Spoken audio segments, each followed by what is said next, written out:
Hello viewers, welcome to our an education unit. आज हम पुरस्कार कहानी से एमसीक्यूज़ को डिस्कस करेंगे। क्वेश्चन नंबर 1 है आपका, पुरस्कार कहानी के कहानीकार कौन है? जयशंकर प्रसाद, प्रेमचंद, मन्नू भंडारी। देखिए 1 नंबर क्वेश्चन में जो आपसे पूछा गया कि पुरस्कार कहानी के कहानीकार कौन है, इसका सही ऑप्शन ए ऑप्शन होगा। मतलब जयशंकर प्रसाद जी ने लिखा है पुरस्कार कहानी को। क्वेश्चन नंबर 2, पुरस्कार कहानी का मुख्य पात्र कौन है? अरुण, मधुलिका, कौशल, नरेश। देखिए अरुण नायक है, नायिका मधुलिका है और कौशल नरेश के बारे में भी आपको पुरस्कार कहानी में आप पढ़ेंगे कौशल नरेश के बारे में भी। लेकिन यहाँ पर जो सही ऑप्शन है आपका कि मुख्य पात्र जो है वो मधुलिका है। 2 का बी ऑप्शन आपका सही है, पुरस्कार कहानी का मुख्य पात्र मधुलिका है। क्वेश्चन नंबर 3, पुरस्कार कहानी का प्रकाशन वर्ष 1933, 1934, 1935, 1936। सही ऑप्शन जो है ऑप्शन डी आपका सही होगा। 1936 को लिखा गया है पुरस्कार कहानी, यह प्रकाशित हुआ है 1936 में, याद रखिएगा। क्वेश्चन नंबर 4, पुरस्कार कहानी का वर्ण्य विषय है, मतलब किस विषय का वर्णन आपको मिलता है पुरस्कार कहानी में? प्राचीन संस्कृति का दर्शन, राज्य धर्म का महत्व, प्रजा वत्सल सम्राट का गुणगान, राष्ट्र प्रेम का महत्व। तो पुरस्कार कहानी में अगर आप देखिएगा तो इसमें आपको राष्ट्र प्रेम का महत्व देखने को मिलेगा। व्यक्तिगत प्रेम को भी त्याग दिया जाता है राष्ट्र प्रेम के लिए, ये आप देख सकते हैं पुरस्कार कहानी में। जो नायिका है मधुलिका, वो अपना व्यक्तिगत प्रेम को त्याग देती है, राष्ट्र प्रेम को महत्व देती है। क्वेश्चन नंबर 5, कौशल राज्य के वार्षिक कृषि महोत्सव में कौन भाग लेते हैं? कौशल, नरेश एवं मंत्रीगण, राजा को छोड़कर समस्त प्रजा, पड़ोसी एवं विदेशी व्यापारी वर्ग, कौशल राज्य की प्रजा और पड़ोसी राज्य के युवक राजकुमार। तो देखिए कौशल राज्य के वार्षिक कृषि महोत्सव में कौन भाग लेते हैं, क्वेश्चन आपसे पूछा गया है। और इसका अगर आप सही ऑप्शन देखिएगा तो आपका ऑप्शन डी जो है बिल्कुल सही है। कौशल राज्य के वार्षिक कृषि महोत्सव में कौशल राज्य की प्रजा और पड़ोसी राज्य के युवक राजकुमार जो है भाग लेते हैं। 5 का डी ऑप्शन आपका सही है। क्वेश्चन नंबर 6, कौशल राज्य के कृषि महोत्सव की खास बात क्या है थी? सुंदर कन्या मधुलिका भी भाग लेती थी, राजकुमार अरुण भी आया करता था, उस दिन की दावत राज्य की तरफ से होती थी, एक दिन के लिए राजा स्वयं कृषक बनते थे। तो देखिए कौशल राज्य की कृषि महोत्सव के बारे में बोला गया कि कौशल राज्य में जो कृषि महोत्सव होता है उसकी खासियत क्या है। और अगर ऑप्शंस को आप देखिएगा, आपका सही ऑप्शन जो है डी है, एक दिन के लिए राजा स्वयं कृषक बनते थे, यही है खासियत कौशल राज्य के कृषि महोत्सव की। क्वेश्चन नंबर 7, मगध का राजकुमार कौन था जो कौशल के कृषि महोत्सव को बड़े कौतूहल से देख रहा था? तो 7 नंबर क्वेश्चन अगर आप देखिएगा, यहाँ पर ऑप्शन है अरुण, वरुण, श्रवण। आप लोगों को याद है कि नायक जो है अरुण है, तो ये अरुण के बारे में बोला गया, वो ही जो मगध का राजकुमार है। याद रखिएगा, आपसे अगर पूछा जाए कि मगध का राजकुमार कौन है तो अरुण लिखिएगा आप। तो कौशल के कृषि महोत्सव को बड़े आनंद लेकर देख रहा था, ठीक है। या वो कृषि महोत्सव में उसका ध्यान पूरा का पूरा किसके ऊपर में था? मधुलिका के ऊपर में था। तो वो देखने का काम कौन कर रहा था? अरुण कर रहा था। याद रखिएगा 7 का ए ऑप्शन आपका सही है। क्वेश्चन नंबर 8, पुरस्कार कहानी के आधार पर बताइए कि इस वर्ष कृषि महोत्सव में बीज देने का सौभाग्य किसे प्राप्त हुआ था? अरुण को, मधुलिका को, सेनापति को। देखिए कृषक बने थे, राजा जो है कृषक बने थे, कौशल नरेश जो है कृषक बने थे, लेकिन वहाँ पर जो कृषि महोत्सव में बीज देने का सौभाग्य जो ये किसको प्राप्त हुआ था? मधुलिका को। 8 का बी ऑप्शन आपका सही है। क्वेश्चन नंबर 9, मधुलिका ने जब स्वर्ण मुद्राएं राजा के ऊपर बिखेर दिए तब लोगों के चेहरे पर कैसा भाव था? हर्षित, आश्चर्य, क्रोध। 9 नंबर क्वेश्चन अगर आप देखिएगा, 9 नंबर का बी ऑप्शन सही है। मधुलिका ने जब स्वर्ण मुद्राएं राजा के ऊपर बिखेर दिए तब लोगों के चेहरे पर आश्चर्य देखने को मिला। क्वेश्चन नंबर 10, यह राजकीय अनुग्रह था, अनुग्रह क्या था? ठीक है, मतलब यह राजकीय अनुग्रह था, आपको बताना है कि अनुग्रह क्या था। खेत का मूल्य और स्वर्ण मुद्राएं, सेना में शामिल होने का आदेश, दुर्ग के दक्षिण में विहड़ भूमि का दान। तो राजकीय अनुग्रह के रूप में मिला था मधुलिका को खेत का मूल्य और स्वर्ण मुद्राएं। ठीक है, 10 का ए ऑप्शन आपका सही है। याद रखिएगा, राजकीय अनुग्रह के रूप में मधुलिका को दिया गया था खेत का मूल्य और स्वर्ण मुद्राएं। क्वेश्चन नंबर 11, पुरस्कार कहानी का घटनाक्रम मुख्य रूप से किस नगर पर आधारित है? मगध, कौशल, अवध। तो देखिए, पुरस्कार कहानी का घटनाक्रम को अगर आप देखिएगा तो ये मुख्य रूप से जो है कौशल पर आधारित है। कौशल में ही रहती है कौन? मधुलिका। तो अगर आपसे पूछा जाएगा कि घटनाक्रम मुख्य रूप से किस नगर पर आधारित है, आपका कौशल ऑप्शन सही है।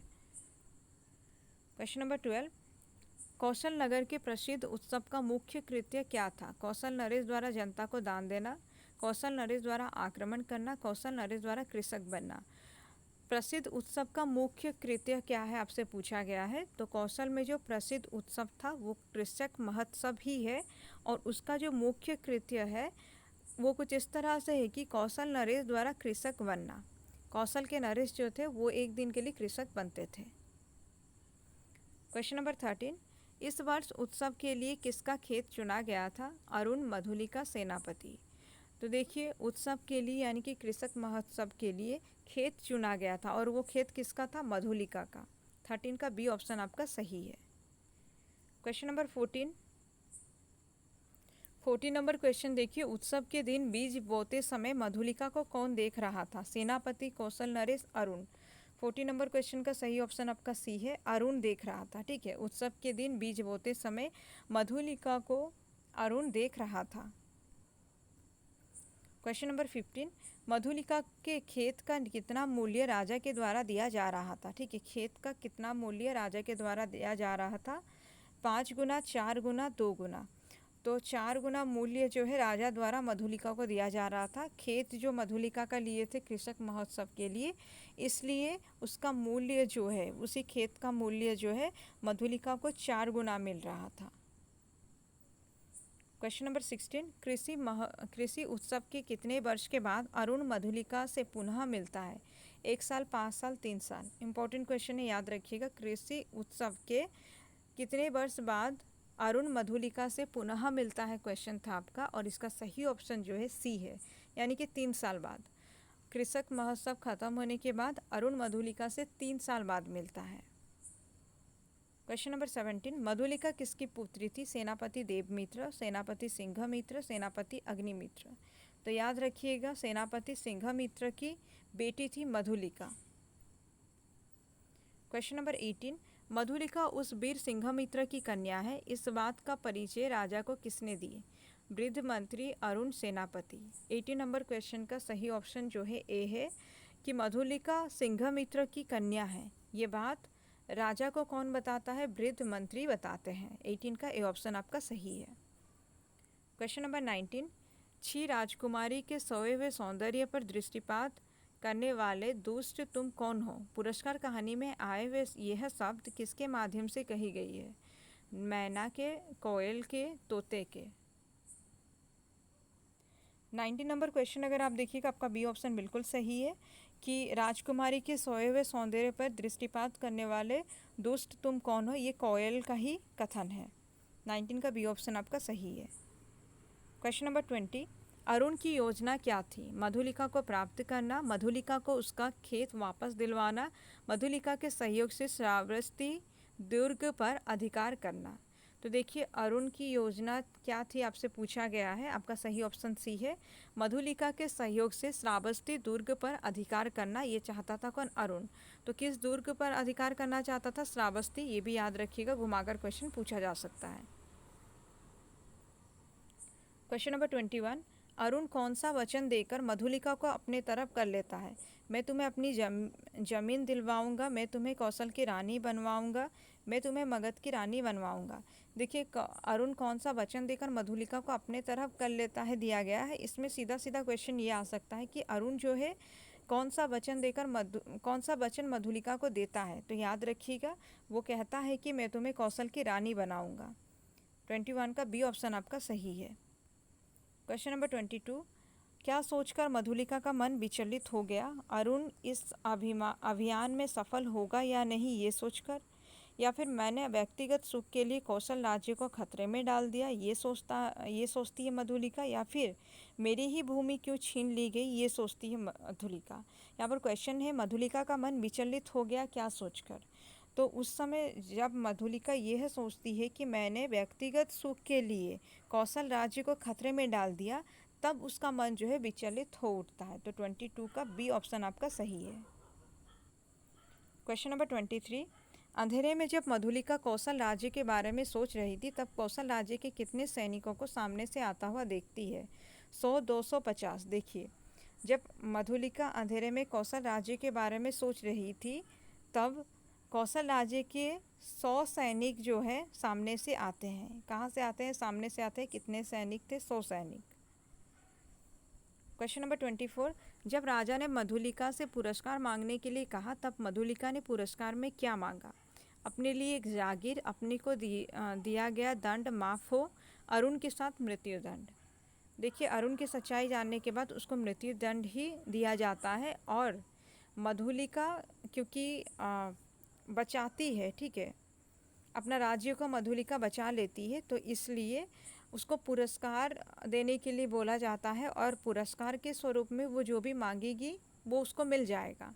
और उस समय मधुलिका जो है पुरस्कार में क्या मांगती है? अपने को भी बोलती है कि अरुण के साथ साथ उसको भी दंड दे दिया जाए, मतलब जो मृत्युदंड मिला है अरुण को वही मृत्युदंड मधुलिका को भी मिल जाए। 24 नंबर क्वेश्चन का सी ऑप्शन बिल्कुल सही है। क्वेश्चन नंबर 25, कौशल में कृषि उत्सव वाले दिन किस नक्षत्र का उदय हुआ था? आर्द्र, कृषि, फाल्गुनी। याद रखिएगा, आर्द्र नक्षत्र, ये क्वेश्चन इंपॉर्टेंट है, याद रखिएगा। 25 का ये ऑप्शन आपका सही है। क्वेश्चन नंबर 26, मधुलिका के हाथ में किस चीज़ का थाल था? पुष्पों का, बीजों का, स्वर्ण मुद्राओं का। तो मधुलिका के हाथ में जो थाल था वो बीजों का थाल था। क्वेश्चन नंबर 27, सिंघमित्र किस युद्ध के अन्यतम वीर थे? कौशल, वाराणसी, पाटलिपुत्र। ये भी इंपॉर्टेंट क्वेश्चन है, याद रखिएगा। सिंघमित्र यानी कि मधुलिका के पिता वाराणसी युद्ध के अन्यतम वीर थे। 27 का बी ऑप्शन आपका सही है। क्वेश्चन नंबर 28, यह रहस्य मानव हृदय का है, मेरा नहीं। वाक्य किसके हैं? अरुण, मधुलिका, कौशल, नरेश। यहाँ देखिए, ये कथन याद रखिएगा, यह रहस्य मानव हृदय का है, मेरा नहीं। ये वाक्य जो है मधुलिका कहती है। 28 का बी ऑप्शन आपका सही है। देखिए, 28 नंबर क्वेश्चन जो है इसका सही ऑप्शन बी होगा। यह रहस्य मानव हृदय का है, मेरा नहीं, ये जो है मधुलिका का कथन है। क्वेश्चन नंबर 29, अरुण किस पर भरोसा करता था? मधुलिका, बाहुबल, सैनिक। अरुण जो है बाहुबल पर भरोसा करता था। 29 का बी ऑप्शन आपका सही है। क्वेश्चन नंबर 30, मधुलिका के अंतद्वंद पर उसे किसकी पुकार सुनाई दी? अपने आत्मा की, अरुण की, अपने पिता की। तो याद रखिएगा, उसके पिता, ठीक है, उसके पिता के बारे में यहाँ पर बोला गया, अपने पिता की। ऑप्शन जो है आपका सी ऑप्शन बिल्कुल सही होगा। मधुलिका के अंतर्द्वंद पर उसके पिता की पुकार सुनाई दी। क्वेश्चन नंबर 31, जनता ने किसको देखकर रोष की हुंकार भरी? राजा को, अरुण को, मधुलिका को। तो जनता जो है अरुण को देखकर उनके मन में जो है रोष की हुंकार जो है भर जाता है। क्वेश्चन नंबर 32, कौन मगध के सामने कौशल का लाज रख लिया था? ठीक है, ये मगध के सामने में कौशल का राज रखने का काम कौन किए थे? मधुलिका, कौशल, नरेश, सिंघमित्र। याद रखिएगा, ये सिंघमित्र के बारे में बोला गया। 32 का सी ऑप्शन सही है। सिंघमित्र मगध के सामने कौशल का लाज रख लिए थे। ठीक है, मगध के सामने कौशल का लाज रख लिए थे कौन? सिंघमित्र। और सिंघमित्र कौन है? मधुलिका के पिता। क्वेश्चन नंबर 33, पुरस्कार एक डेस कहानी है, सामाजिक, पारिवारिक, ऐतिहासिक, पौराणिक। 33 नंबर क्वेश्चन अगर आप देखिएगा, इसका सही ऑप्शन जो है सी होगा, ये एक ऐतिहासिक कहानी है। क्वेश्चन नंबर 34, मधुलिका किसके चिकने हरे पत्तों की छाया में अनमनी चुपचाप बैठी रही? बड वृक्ष, मधुक वृक्ष, तमाल वृक्ष। तो मधुलिका मधुक वृक्ष के चिकने हरे पत्तों की छाया में अनमानी चुपचाप बैठी रही। देश का तुरंग प्रभात के पवन से पुलकित हो रहा था। कौशल, सिंधु, देश, श्रावस्ती। इंपॉर्टेंट क्वेश्चन है, याद रखिएगा। 35 का बी ऑप्शन आपका सही है। यहाँ पर बोला गया कि सिंधु देश का तुरंग प्रभात के पवन से पुलकित हो रहा था। 35 नंबर क्वेश्चन का बी ऑप्शन आपका सही है। क्वेश्चन नंबर 36, तुम अपनी झोपड़ी में यह रात बिताओ, प्रभात से तो देश ही तुम्हारा लीला निकेतन बनेगा। राजमहल, राज मंदिर, श्रावस्ती दुर्ग। ये कहता है किससे?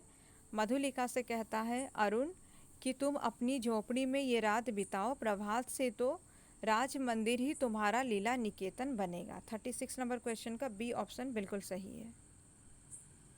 क्वेश्चन नंबर 37, सेनापति ने कितने सैनिकों को नाले की ओर धीरे धीरे बढ़ने की आज्ञा दी? 100, 80, 200। सेनापति ने 80 सैनिकों को नाले की ओर धीरे धीरे बढ़ने की आज्ञा दी। किस ओर? नाले की ओर। याद रखिएगा। कौन? सेनापति।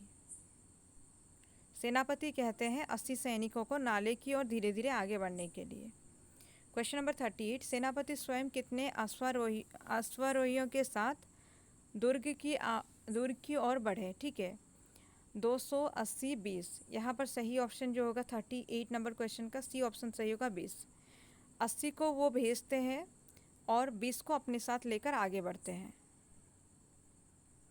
क्वेश्चन नंबर 39, दुर्ग में कुल कितने सैनिक थे? 200, 100, 80। दुर्ग में याद रखिए 200 सैनिक थे। 39 का ए ऑप्शन आपका सही है। दुर्ग में कुल 200 सैनिक थे। क्वेश्चन नंबर 40, बाहुबल ही तो वीरों की आजीविका है। ठीक है, बाहुबल ही तो वीरों की आजीविका है। यह कथन किसका है? मधुलिका, सिंघमित्र, अरुण। 40 का सी ऑप्शन आपका सही है। बाहुबल ही तो वीरों की आजीविका है, ये अरुण कहता है। यही तक था आपका क्वेश्चंस। उम्मीद है आप लोगों को समझ में आया होगा। कहीं पर कोई भी डाउट है तो कमेंट करके पूछ सकते हैं।